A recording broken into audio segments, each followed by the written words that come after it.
Alors aujourd'hui une vidéo un peu particulière parce que c'est une vidéo où je suis pas seul du tout parce que du coup j'ai décidé de faire une course, enfin j'ai embarqué avec moi des copains qui sont pas des grands cyclistes de base on va dire parce qu'en fait on s'est tous rencontrés l'année dernière parce que le collège de ma fille organisait un raid à vélo, donc toute l'année on s'est préparé pour qu'à la fin de l'année ils puissent faire 4 jours de vélo, 450 km pour rallier la classe verte, mais au lieu de partir en bus, ils sont partis en vélo, une super expérience incroyable.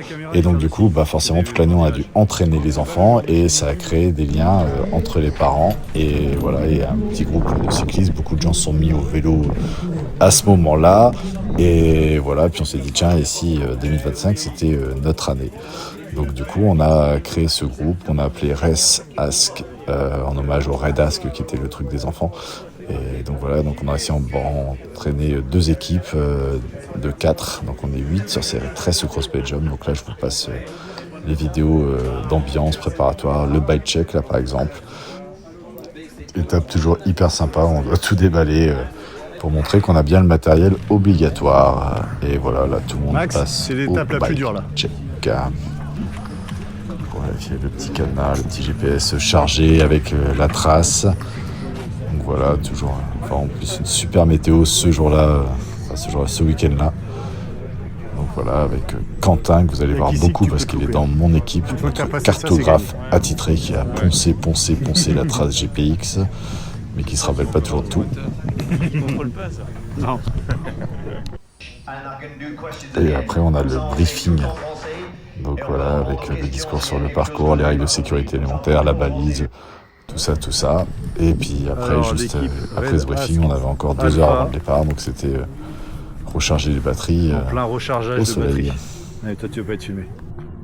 Lui, je veux être filmé, il filme. Eh oui, c'est le petit-déj. Non, c'est le dîner. Pardon. L'équipe Oméga. Avant la bagarre. Non. Non.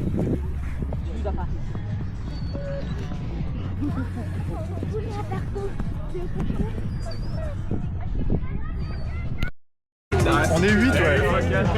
Ça capte ça, l'astuce, c'est qu'on est 2x4, ouais.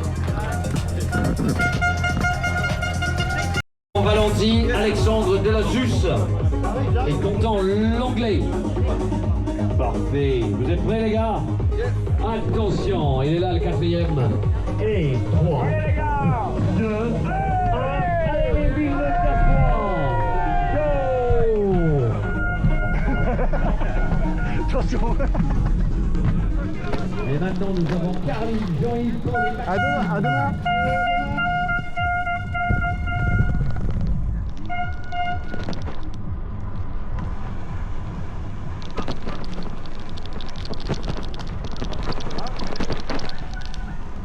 Là, j'ai oublié d'allumer le GPS. Il a allumé, mais je sais pas si c'est bien. Ouais, elle était chargée. Alors, c'est parti pour la Race Cross Belgium, 330 km en quatuor avec les magnifiques maillots. Vous avez Lolo, Quentin et Alex devant. Et on a la 2e équipe de 4 qui suit là, qui est 1 minute 30 derrière. Donc c'est parti avec une super météo. On va passer la nuit. Et demain, ça sera les monts.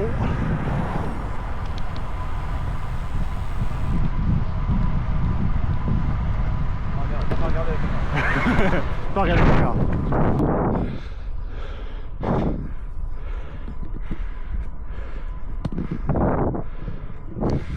Première côte.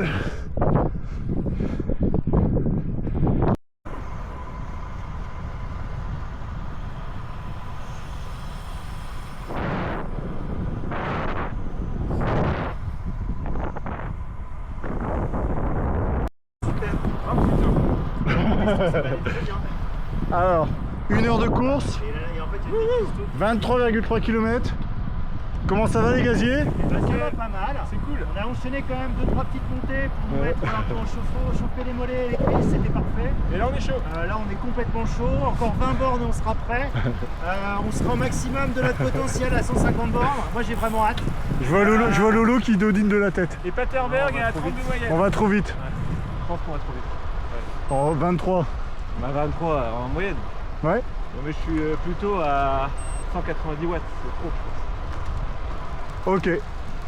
On fait le point dans 1 heure. Allez, maintenant, on mange un bout. 1 heure, on mange. Le café de...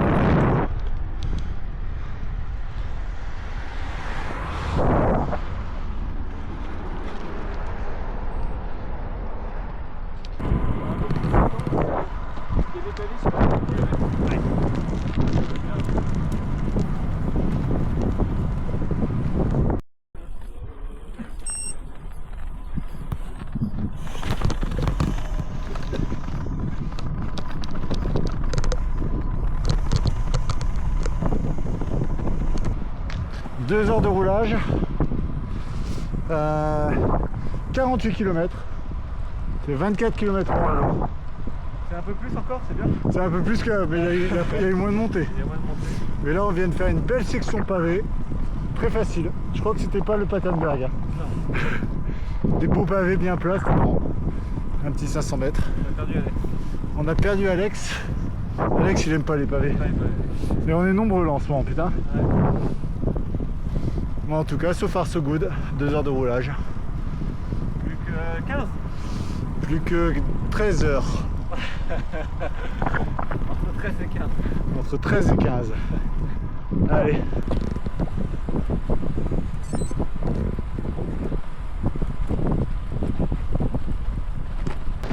Encore des pavés gentils.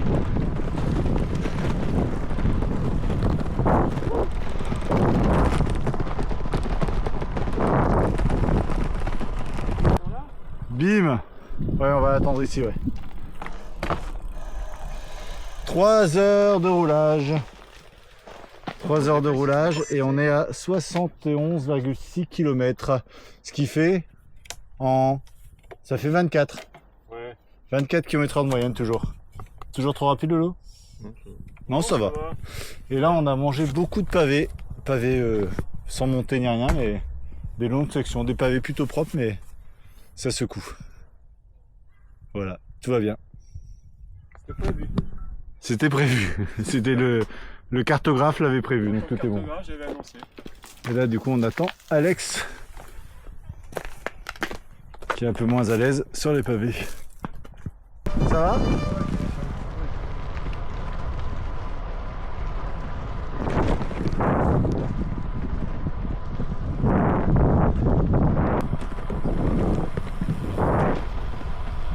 Ah, les pavés.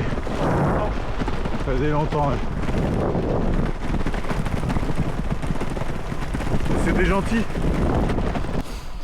4 heures de roulage et 94 km plus ou moins, quasiment 94.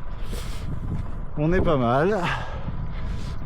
Beaucoup de pavés. Là on vient d'avoir une chute d'Alex dans un virage avec des graviers qu'il a bien tapé la tête. On est reparti, j'espère que ça a passé. Pas trop mal au cou. Ça va Alex? Il a mal au cou.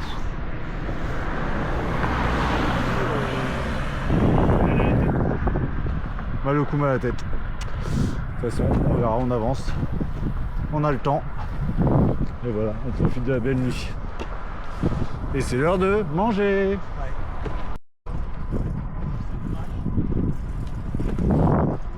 C'est beau, hein?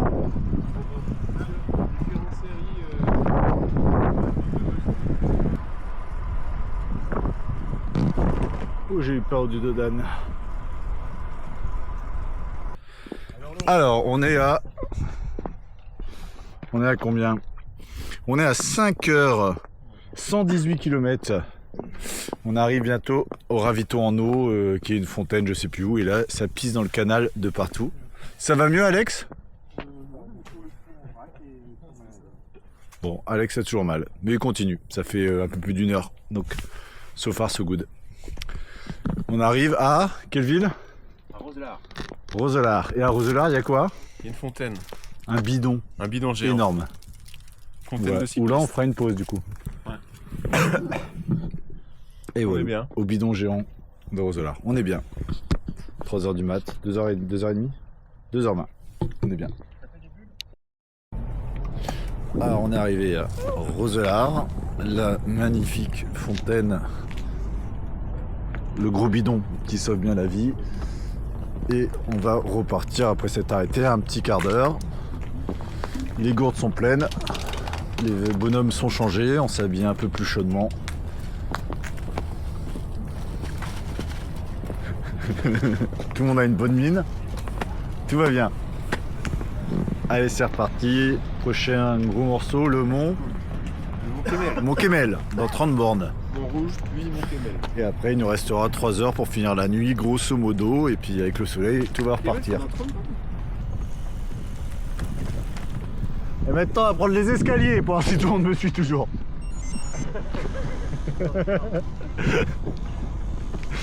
Ça sent les pavés, ça. Hein.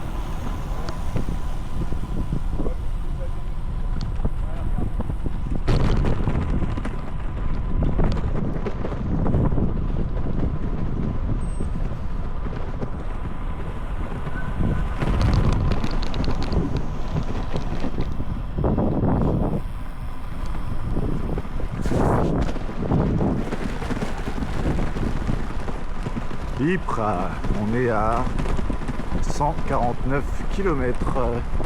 Très joli, très joli, très joli.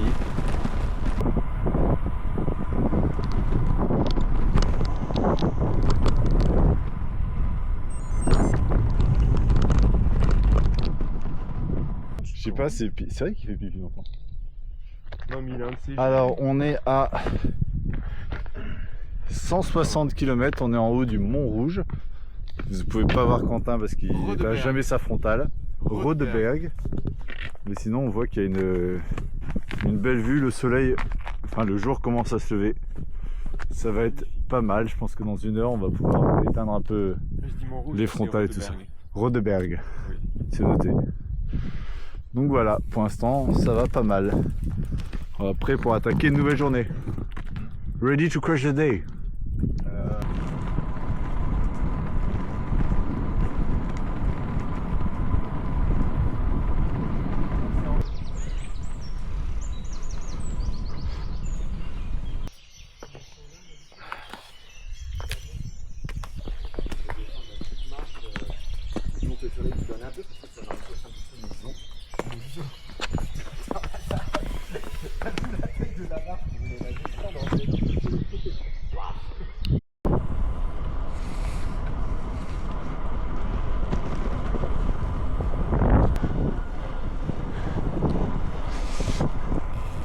Ça va Lolo? T'as ramené dans 5 heures, 6 heures, 7 heures.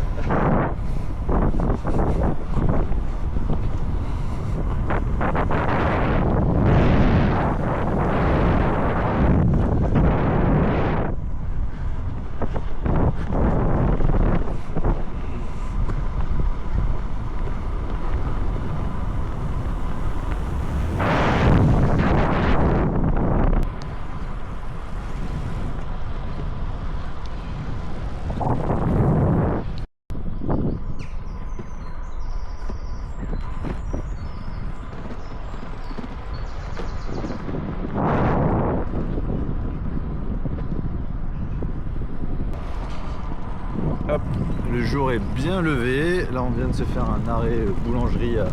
Ah, le verre de tout à l'heure, il est là. Un arrêt boulangerie à Vervic en Belgique. Pas terrible. Puis on va se mettre à la recherche d'un café. On est à 200 km presque. Mais le plus dur reste devant nous avec les monts du Tour des Flandres, les monts pavés. Donc là, on va avoir... je pense une 50aine de kilomètres bien difficile, puis après une 50aine de kilomètres facile.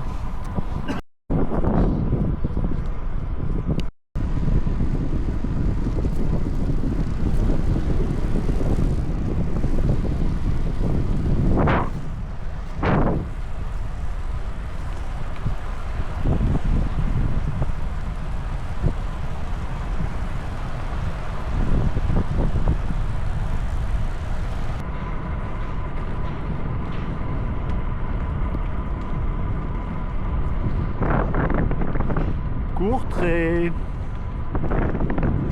On va prendre un café à Courtrai, ça va être bien.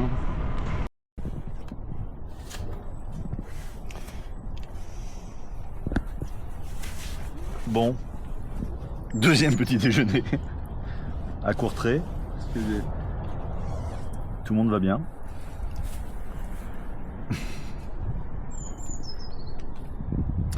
Il nous reste 110 km. Et tous les monts des Flandres. Comme une sortie du dimanche matin, il nous reste. Sauf qu'on est samedi matin. Et qu'on n'a pas dormi. Mais faut préférer, voilà. Mais ça va le faire. On a du pain de chien. On a du pain de chien en guise de stimulant. Alors toujours à Courtrai, on a fait un gros deuxième petit déjeuner où il y en a quelques-uns qui ont fait une petite sieste. Je pense qu'on s'est arrêté 1 heure presque. Longtemps. Mais on a bien rigolé avec d'autres participants, c'était super sympa. Et là on attaque les difficultés. Il nous reste 20 km avant le premier Quarmont, le premier berg qui sera le vieux Quarmont. J'ai mon cartographe à mes côtés. Donc voilà, on va enchaîner les difficultés, il reste 110 km à peu près. Et puis voilà, on va aller doucement. Piste cyclable.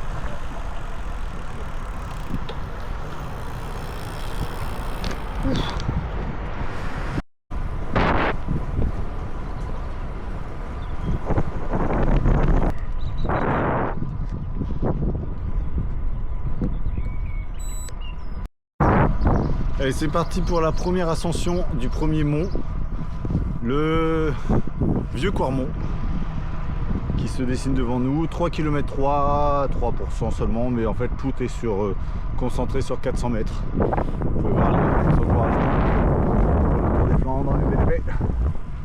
Voilà, on va attaquer le mur.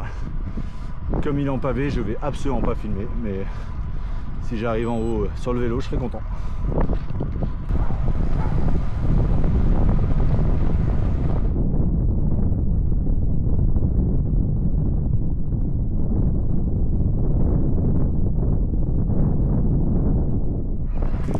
Deuxième mont bien dur de finale, le Patenberg.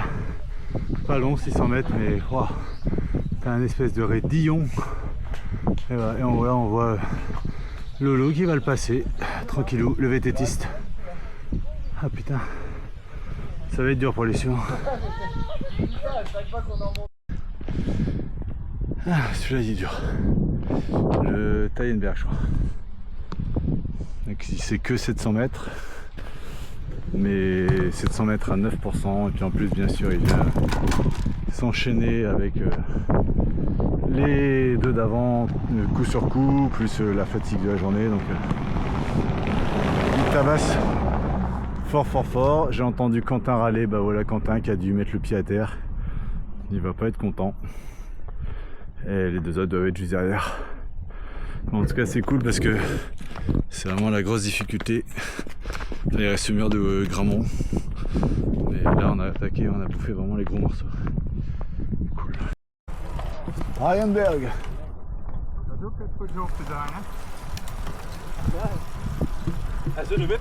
Allez, encore un petit mont pavé. Patenberg.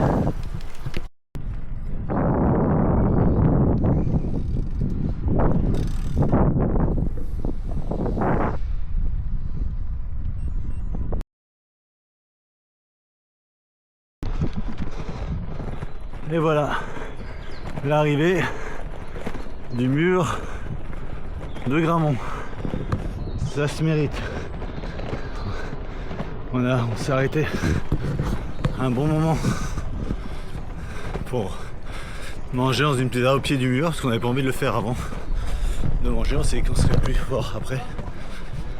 Et donc voilà, on vient de reprendre, il nous reste pile 50 km, et donc ce mur qui en fait est pas fini, parce qu'il faut aller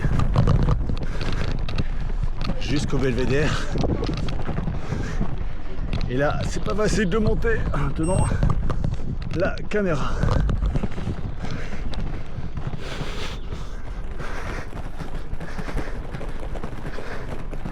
Mais ça passe.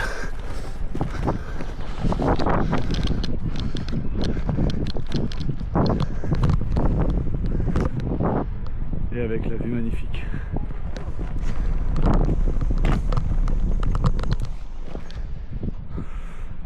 mur de Gramont avec son aiguille. Et voilà, coucou. C'est beau, c'est lumière. Ouais, c'est magnifique.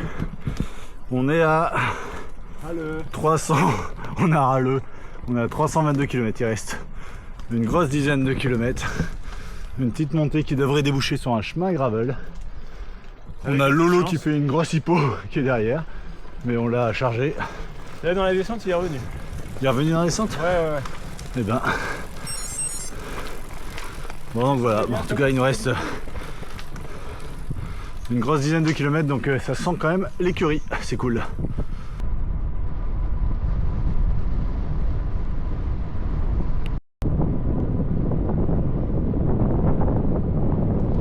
Plus que 4 kilomètres, même pas. Coucou! Ça va les amours? Ouais. Allez.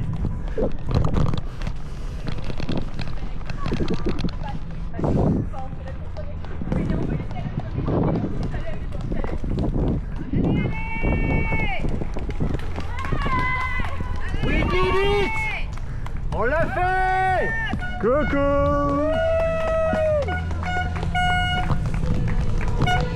Avance! Bravo les gars, bravo les gars. Putain, jusqu'au bout. Bravo les gars. Bravo messieurs, bravo.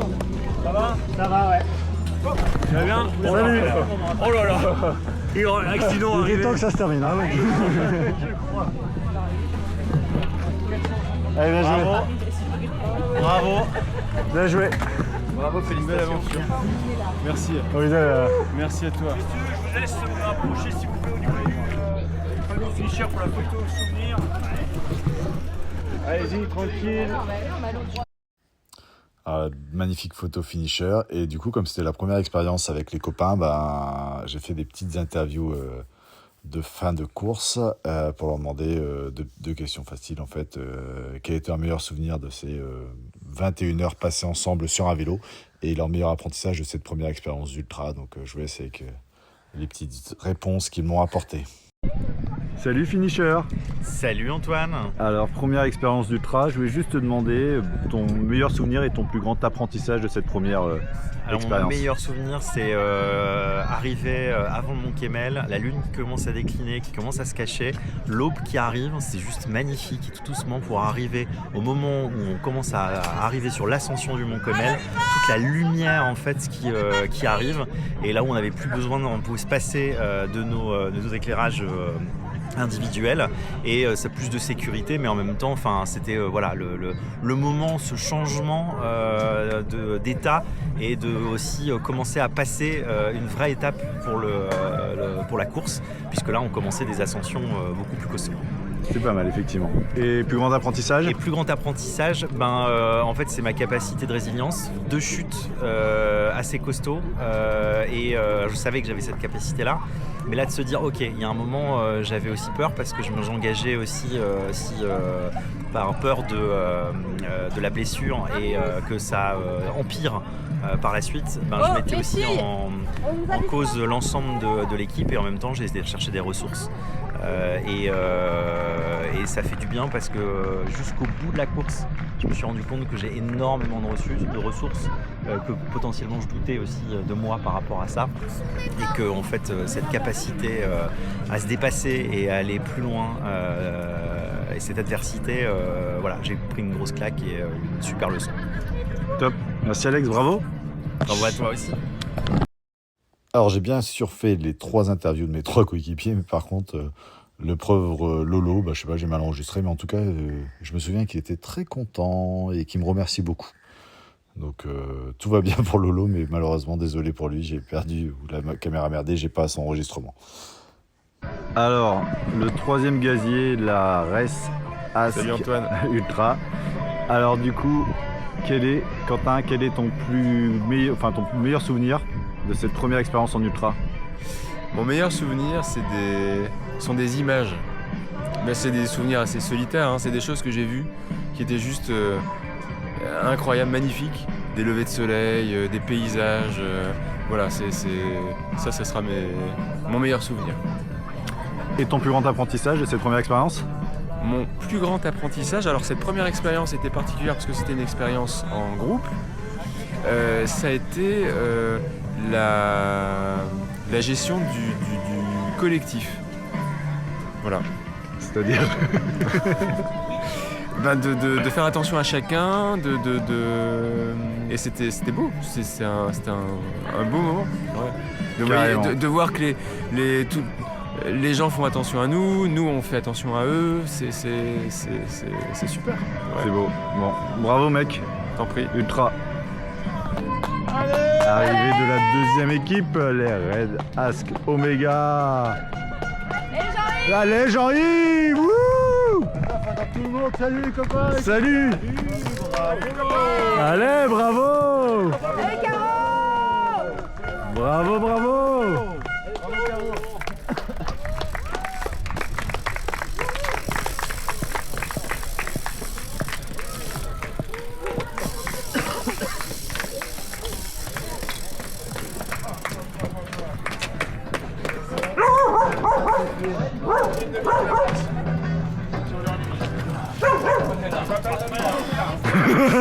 Je suis cuit les copains. C'était interminable. Interminable. L'expression. Il fait juste la faire là. Putain, vous avez, je sais pas pourquoi vous avez l'air frais. Hein. Vous avez l'air frais. T'es gentil. Bravo les gars. Bah, vous aussi, bravo à tous. Hein. Super, merci beaucoup. Ah ouais. Bravo.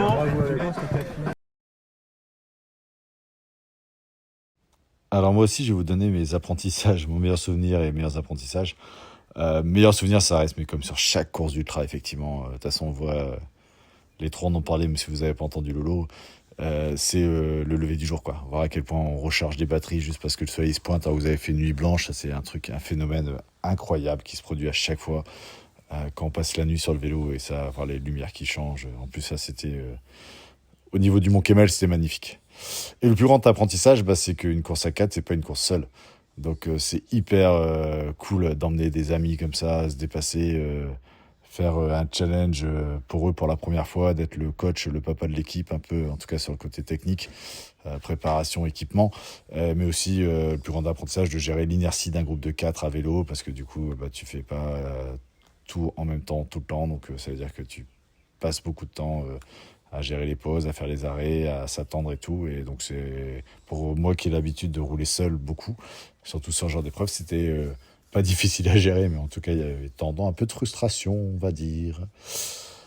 Mais en tout cas c'était un souvenir incroyable. Je suis trop fier que les deux équipes soient finishers, que tout le monde soit dépassé. Ça c'est vraiment une immense fierté. Donc voilà pour cette vidéo un peu particulière. Enfin, pas comme les vlogs habituels où je suis tout seul. Mais en tout cas, c'était une super expérience humaine. Et voilà, merci à tous d'avoir regardé jusque là.